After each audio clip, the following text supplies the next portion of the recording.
বন্ধুরা, গাছটা দেখে আশা করি চিনতে পেরেছ, যাকে ভেন্ডি গাছ বলা হয়ে থাকে। আমাদের মধ্যে অনেকে একে ঢেঁড়স বলে থাকি, আবার কেউ বা একে লেডিস ফিঙ্গারও বলে থাকেন। আমার সবজি বাগানের অন্যান্য সবজির মধ্যে এই সবজিটাও বিদ্যমান, যার আশপাশে কিছু আগাছা ও বিদ্যমান এবং কিছু ভেন্ডি গাছও হেলে দুলে এদিক সেদিক পড়ে আছে। আমি উক্ত আগাছাগুলিকে পরিষ্কার করে দিচ্ছি।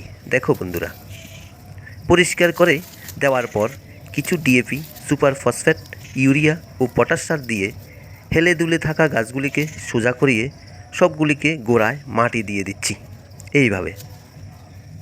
তারপর গাছগুলো যাতে না পড়ে মাঝে মধ্যে খুঁটি দাঁড় করিয়ে একটা প্লাস্টিক টান টান করে বেঁধে দিলাম। তোমরা দেখছো গাছের পাতাগুলি ছিদ্র হয়ে যাচ্ছে, কারণ কিছু লেদা পোকার আক্রমণ দেখা যাচ্ছে।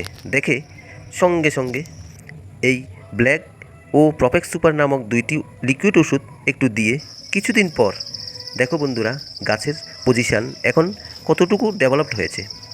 পাতার ছিদ্র ভাবটা দূর হয়ে গেছে এবং গাছের গ্রোথও আগের থেকে অনেক বেটার। এমনকি গাছের কালারটাও সবুজময়। অপেক্ষায় শুধু ফুল করা এবং পরিপূর্ণ ভেন্ডির। আরও কিছুদিন যাওয়ার পর আজ গাছের মধ্যে দেখতে পেলাম কিছু ফুল করা, এমনকি কয়েকটা ভেন্ডিও। তবে যাই হোক বন্ধুরা, আমার এই ভিডিও দেখে তোমরা কতটুকু অভিজ্ঞতা নিয়েছো কমেন্টে জানাবে। ভালো লাগলে লাইক করবে আর অবশ্যই সাবস্ক্রাইব করবে। তোমরা চাইলে বাড়িঘরে ভেন্ডি লাগাতে পারো এবং পরিচর্যা করে ভেন্ডি খেতে পারো। ভালো থাকো, পরিবারের সবাইকে নিয়ে। ধন্যবাদ।